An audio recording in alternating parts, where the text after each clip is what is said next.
What is going on, everybody? I am back today to talk about the sequel to a found footage movie that I just reviewed very recently. And as I said in that video, I found this through like some TikTok reviews and some online found footage forums that I'm in that were discussing this movie. And I was like, you know what? This is one I hadn't heard of before. I'm going to go in and watch it. And if you watch my review, I despised that movie. I thought it was absolutely horrible. And I had no plans on watching any more of the films in this series because I really like, especially when someone's trying to create something, like when you're dogging on a product that they made, you feel bad about it. But of course, as I figured would happen, I got some comments on that video, and I had someone in particular like, Nate, you got to watch the second one. It's much scarier. I think you're really going to appreciate it. And I'm like, you know what? These are really easily accessible to watch and rent. They're not very long. They're like less than an hour and a half. The first one was still fresh in my memory, so I decided to check it out. And the movie I'm going to be telling you about today is The Fear Footage 2 Curse of the Tape. Fear Footage 2 Curse of the Tape is directed by Ricky Umberger. On April 19th, 2019, Deputy Leo Cole's body camera footage from the night he disappeared was leaked. On that footage, he watched a mysterious VHS tape titled The Fear Footage.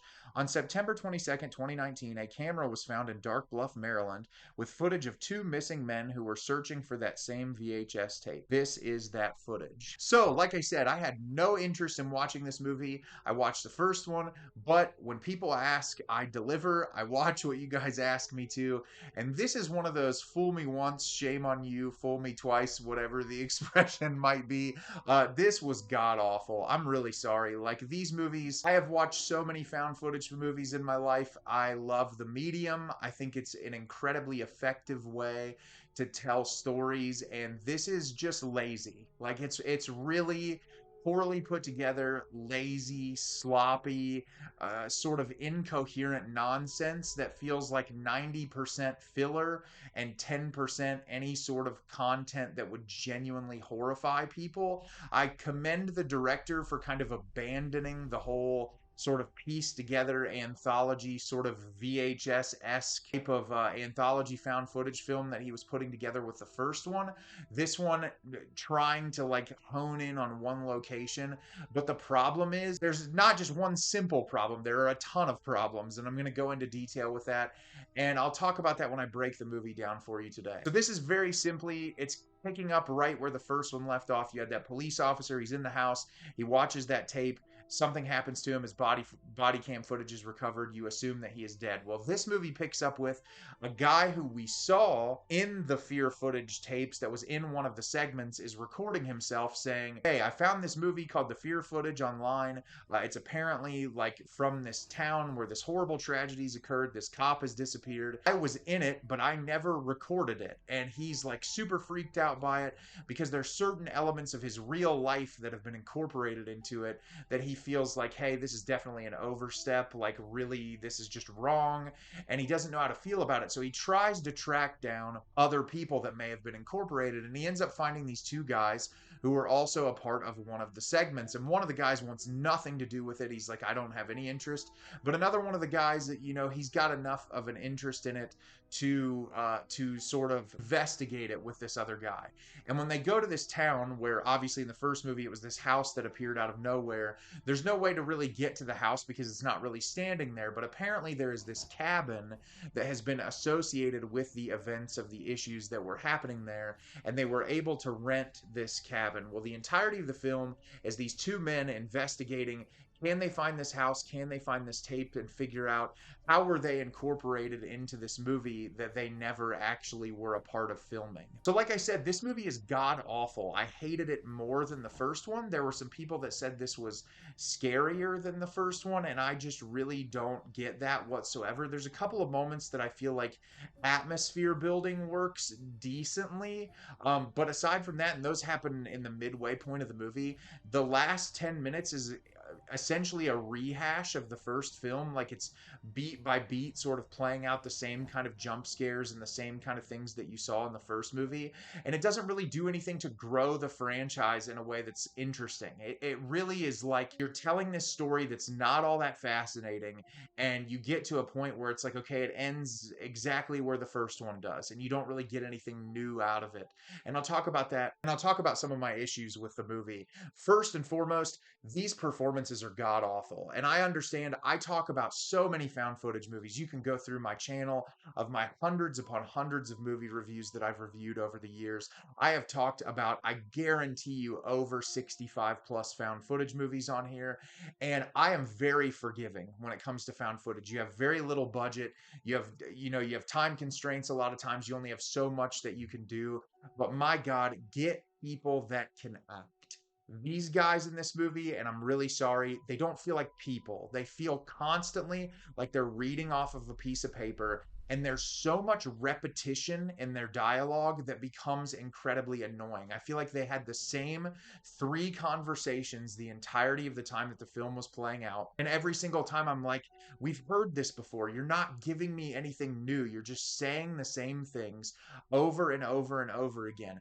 And then, like, when they do the man on the street interviews where they're like asking people what's happened in the community, it's so terrible. Like, it's just so awful. You're like watching this and you're like, you picked people that don't even feel like natural members of the community. They just feel like really bad actors that don't know how to react to a scene. They don't know how to create any sort of chemistry naturally, which makes the movie damn near impossible to immerse yourself into when the performances are so incredibly aggravating. I also understand this is a very low budget. This shit is dark. It is very, very dark. And it's almost impossible to pick things up in the frame because of how incredibly dark the cinematography is. You've got to understand that even if you're shooting something at night, you need to have some sort of semblance of light on a person or on a figure in order to capture it into the frame. There's so many like dead pixels in this, and I understand, when you're making found footage, there's a level of forgiveness there, but it's still a movie. You have to like be able to immerse your audience in it, and I feel like the filmmaking in this is really lackluster. Especially, there's a lot of moments that like the camera kind of holds on a blank space that you could have incorporated something in the frame to really kind of unsettle the audience, and it's not. It's just wasted dead airtime that really makes the movie, for being an hour and 15 minutes, an incredible slog to get through, unfortunately. There's a couple of moments, like with the friend, where he starts to kind of lose his mind a little bit in the middle of the movie, and there's this scene with a piano, and a couple of moments that I appreciated. I felt like it did a lot better job than the first movie of building sort of genuine tension. But then when you get to the end of the movie, it's more just like jump scare sound effects, someone in a cheapo Halloween mask jumping at someone. And at least at the end of the first one, I had some complaints about the looks of the clowns and some of the other things in the movie that I didn't think worked particularly well. But like some of the way that the character, like the creatures or the people, looked at the end of the first movie, it was good enough to work in that brief little 10-minute segment. Everything in this just looks really bad. Like the Halloween store looking masks of the one guy that shows up in there. I just feel like any sort of real, genuine attempt to build any sort of scare for you is all with a jump scare noise and a sound effect. And I noticed in this movie, whenever they couldn't build tension the correct way, they just upped the sound design. Like they would add in Foley sound effects or do something to try to get you to jump at a sound rather than like create genuine suspense. And I feel like that's just a really lazy way to try to elicit a reaction out of your audience, rather than, you're isolated in this location, you're building this lore that early on is actually relatively interesting. You can do a lot with it through subtlety. Not everything has to be incredibly overt and in your face. I talk about it nonstop, but I think Stephen Cognetti's Hell House LLC is the perfect example of a rough around the edges found footage horror movie that executes itself brilliantly. Because what they do, a lot of them are non-actors. They feel very natural. They work together really well. They feel like human beings. The environment is really great, easily immersive. Not everything's a jump scare. It's building up tension. It's putting things in the frame that unsettle you as a viewer. There's so much incredible things happening in that movie that create a very suspenseful and thoughtful and engaging experience that I think works more and more every time I revisit it. This just doesn't understand how to convey that. It's just really a miserable slog to get through, with some really terrible performances, and it just all blows up in the last 10 minutes in a way that I was like, okay, we're just rehashing the same thing with different characters, and it's not interesting.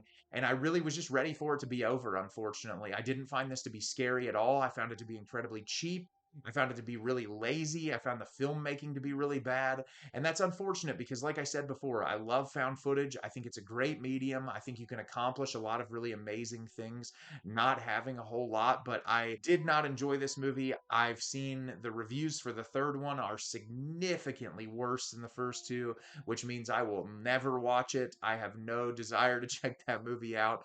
And honestly, just skip over this series. It's not very good. So have you seen the Fear Footage 2 Curse of the Tape? Did you love it? Did you hate it? Leave me a comment down below and let me know what you thought. I hated this. I will never watch it again, and I would recommend skipping it. As always, if you can like the video and subscribe to the channel, helps me out a lot and lets me know the type of content you're looking for. I'm always putting out new material and look forward to getting more out for you in the near future. And as always, everyone, thank you so much for watching and have a great rest of your day.